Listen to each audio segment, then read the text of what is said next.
ওষুধ টষুধ খাইস নি? না, কেন? পয়সার অভাব। কয় টাকা লাগবে তোকে ওষুধ খাইতে? বহু টাকার দরকার। তারপর ক এই না ওষুধ খাও। 50-100 চলে যায়। তা তো আমি 100 টাকা দিন, তুই ঔষধ তো খাবো নাকি?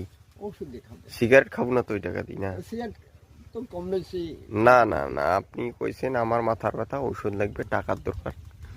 আমি আপনাকে মনে করেন যে 100 টাকা দিচ্ছি, আপনি মনে করেন খাইতে হবে আপনার কিন্তু ওষুধ, ওষুধ ঠিক আছে?